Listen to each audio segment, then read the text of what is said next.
بسم اللہ الرحمن الرحیم، الحمدللہ رب العالمین، اللہم صلی علی محمد وآل محمد۔ دیکھیں، یہ دنیا کی جو تباہی کا تو نہیں پتا کہ ایگزیکٹلی کب اور کیسے، لیکن اگر واقعہ نوح کو دیکھیں اور ماضی کی جو قوموں پہ عذاب آئے ان کو دیکھیں، تو ان کے لیے جب بھی ایک عذاب آیا تو وہ ان کے لیے قیامت ہی تھی، ان کے لیے دنیا کا اینڈ ہی تھا۔ اور پھر روایات میں یہ بھی ملتا ہے کہ یہ دنیا جی 1000 آدم اس سے گزر چکے ہیں، فوسلز ملتے ہیں تو یہ شور ڈال دیتے ہیں کہ 1000 آدم اور ہم ایک آدم میں سے ہیں، اور 1000 آدم گزر چکے ہیں، کئی 100 آدم کا ملتا ہے۔ اسی طریقے سے حضرت نوح علیہ السلام کے وقت پہ بھی پوری دنیا ایک دفعہ ختم ہو گئی تو ان کے لیے تو قیامت ہی آ گئی ہوگی، اور بس وہ کشتی جتنے بچے تھے۔ اس کے بعد دوبارہ سے بنی نوع انسان چلی اور باقی پھیلتی چلی گئی، اور پھر دیکھیں پھر علیحدہ علیحدہ جہاں جہاں خطہ وائز قوموں پہ عذاب آئے، اصحاب رس کا ہم نے اس دن ذکر کیا تھا، اسی طریقے سے باقی قوم لوط، قوم سبا جیسے جیسے تباہ ہوئی۔ اب آپ خود سوچیں کہ وہاں جب شہروں کے شہر دفن ہو جاتے تھے تو ان کے لیے تو قیامت ہی آ جاتی تھی، دنیا کا اینڈ ہو جاتا تھا۔ اب ہمیں یہ سوچنا ہے کہ ہمیں اس چکر میں پڑنا ہے کہ وہ والی قیامت جو بالکل اینڈ ہوگی، day of judgment, doomsday, یا ہمارے لیے جب بھی آ گئی ہمارے لیے تو قیامت ہی ہوگی۔ اگر قدرت نے ہمیں ریپلیس کرنے کا فیصلہ کر لیا تو بس ہمارے لیے تو قیامت ہی ہے، تو ہمیں تو اس کو ہی قیامت سوچ کے کرنا چاہیے، کیونکہ ہماری گیم تو اینڈ ہو جائے گی ادھر ہی۔ ہماری جو لائف لائن ہے جہاں اینڈ ہوتی ہے ہمارے لیے تو قیامت ہی ہے نا، ہمارے لیے تو آخری دن ہے۔ تو اس انداز سے اگر دنیا کو دیکھیں تو دنیا ڈیفینیٹلی ایک بہت بڑے المیے کی طرف جا رہی ہے۔ دنیا پہ جنگیں اپنے منہ بنائے ہوئے ہیں، مہلک ہتھیار اس ٹائم دنیا کو کئی دفعہ ختم کرنے کی صلاحیت رکھتے ہیں، موجود ہیں۔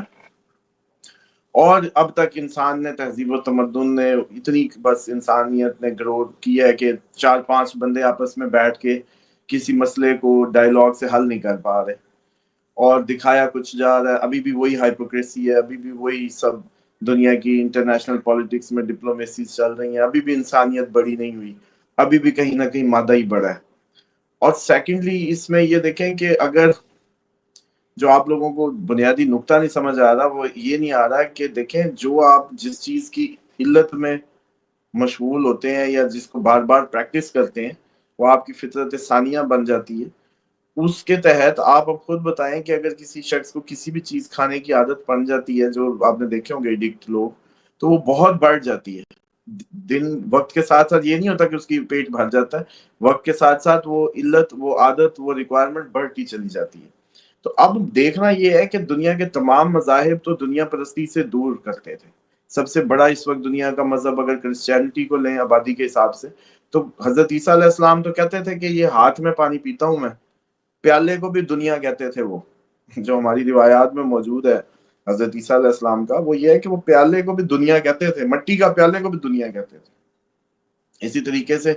جو اہل بیت کے ہاں کپڑا پہ سجدہ نہیں کیا جاتا، وہ کپڑے کو دنیا مانتے ہیں، وہ کہتے ہیں زمین پہ سجدہ گاہ بنائی گئی ہے تو مٹی پہ ہی ہونا ہے۔ اسی طریقے سے باقی ان کے ہندوازم میں دیکھیں، اگر داغ دیتے ہیں اپنا آپ، اور وہ ساری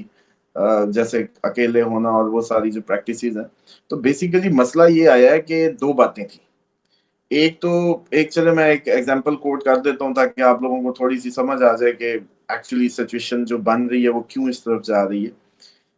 ایک ٹیچر بچے کو کلاس سے نکال دیتا ہے، بچی کو بغیر کسی وجہ کے اچانک اس کو اٹھاتا ہے، تو باقی سٹوڈنٹس کی طرف دیکھتا ہے اور پوچھتا ہے کہ کیا میں نے صحیح کیا؟ انہوں نے کہا نہیں۔ انہوں نے کہا کہ میں نے غلط کیا؟ انہوں نے کہا ہاں۔ تو پھر اس نے یہ پوچھا کہ اگر میں نے یہ غلط کیا، صحیح نہیں کیا، تو تم لوگوں نے آواز کیوں نہیں اٹھائی؟ تو انہوں نے کہا ویسے میں تمہیں یہ بات نہیں پڑھا سکتا تھا، لیکن اب ایکسپیرینس کر کے میں نے تمہیں پڑھا دی، کہ کیونکہ تم نے اس کے مسئلے کو اپنا مسئلہ نہیں سمجھا، تم نے اس کے مسئلے کو اپنا مسئلہ نہیں سمجھا، تم نے سمجھا کہ میں تو ایٹ لیسٹ سیف ہوں۔ جبکہ ہیومن نیچر کی جو اسلامی قوانین اٹھا لیں یا دنیا کے جتنے بھی مذاہب، وہ سب انسان کو ایک خانے میں مانتے ہیں۔ ہمیں بھی یہی کہا گیا ایک جسم کی مانند ہے مسلمان، ایک باڈی ہے، ایک حصے کو تکلیف ہو تو دوسرا، سمجھانے کی غرض سے تھا کہ آپ کے ایک ہیومن کو جب کوئی خطرہ لاحق ہو جائے تو پوری انسانیت اس کو اپنے لیے خطرہ سمجھے۔ جیسے کہ جس نے ایک انسان کا قتل کیا اس نے پوری انسانیت کا قتل کیا۔ یہ جو سٹیٹمنٹ ہے یہ نہیں ہے کہ اب ساری انسانیت کو اس نے مار دیا ہے۔ اس کا یہ مطلب ہے کہ جب کوئی قتل کر دے تو تمام انسانیت اس کو اپنا مشترکہ دشمن سمجھے۔ اب یہاں یہ ہو رہا ہے کہ یہ دنیا غزہ کی صورتحال ہو، وہ افریقہ کے کئی ممالک کی صورتحال ہو، وہ کشمیر ہو، وہ آپ کے اور دنیا کے متنازع خطے ہوں، اب آپ کا یہ بلوچستان، جو بھی، اس کو آپ لوگ ابھی تک ایز اے ہیومن بینگ آپس میں یو این او بنا لی، آپس میں بڑے آپ لوگوں نے شنگھائی بنا لی، اور پتہ نہیں کتنے آپ نے پلیٹ فارمز کریٹ کر لیے، او آئی سی تک بنا لی، لیکن آپ وہ جسم کی جو کیفیت جو اسلام آپ کو دیتا وہ ثابت نہیں کر سکے کہ اگر کوئی شخص تھریٹ بنے گا کسی ایک انسان کے لیے، ہم اس کو پوری انسانیت مل کے اپنا دشمن سمجھے گی، اس بات پہ آپ آئے نہیں۔ اس ریزن سے اب آپ لوگ سب کے سب پہ موت منڈلا رہی ہے، بیسیکلی پوری انسانیت پہ موت جو منڈلا رہی ہے، اس کی ریزن یہ ہے کہ آپ نے وہ رویہ جو ڈیوائن تھا اس کو ترک کر دیا، اور اپنا مشترکہ دشمن جو شیطان ہے اس کو آپ نے اس طریقے سے اس کو تو سمجھا ہی نہیں، مطلب وہ آپ کو کبھی ملا نہیں، آپ کو پتہ ہی نہیں ہے وہ کب آ رہا ہے، کب جا رہا ہے، کیسے کیا ہو رہا ہے۔ تو بیسیکلی یہ جو بنیادی نقطہ ہے کہ ہم انڈیویجولزم میں چلے گئے۔ ایک اور بات بھی اس میں کر لیں، اب آپ لوگوں کی ابھی تک اس دور کی صدی کے لوگ بھی یہ کہتے ہیں کہ جی نسل پرستی کے نام پہ، مطلب کشمیر کشمیریوں کا، خالستان پنجابیوں کا، بلوچستان بلوچوں کا، اور پتہ نہیں کتنی دنیا میں موومنٹس کھڑی ہوتی ہیں کیا، لیکن آپ اپنے گربانوں میں جھانک کے دیکھیں کہ کیا آپ کشمیری ایک ہیں؟ کیا آپ سارے سکھ ایک ہیں؟ کیا آپ سارے بلوچ واقعی آپس میں اتنے انٹیگریٹڈ ہیں؟ آپ لوگ ایک ہیں؟ آپ لوگ کوئی بھی ایک نہیں ہے، سب مادے کی دوڑ میں انڈیویجول ریس میں بھاگ رہے ہیں، آپ کا کوئی تعلق نہیں ہے اب۔ اور اب مجھے یہ لگتا ہے کہ دنیا میں نسل کے نام پہ یہ جو ساری یہ کوئی موومنٹ بھی کامیاب نہیں ہوگی، کیوں؟ کیونکہ اس کے پیچھے ارک ہی ختم ہو چکا ہے۔ وہ تو دیتا تھا مذہب، ڈیوائن کنیکٹیوٹی جو دیتا تھا، یا جو ایک اتحاد دیتا تھا، وہ ایک مذہب، ایک جیسے کہتے ہیں کہ سوچ دیتی تھی۔ جب کہ آپ سوچ رہے ہیں خون کے سر پہ یا رنگ نسل کے سر پہ آپ لوگ ایک ہو جائیں گے، ایسا نہیں ہوگا، آپ لوگ وہ انٹیگریشن ابھی بھی پا ہی اسامہ نہیں صاحب، رہے۔ جی اسامہ صاحب،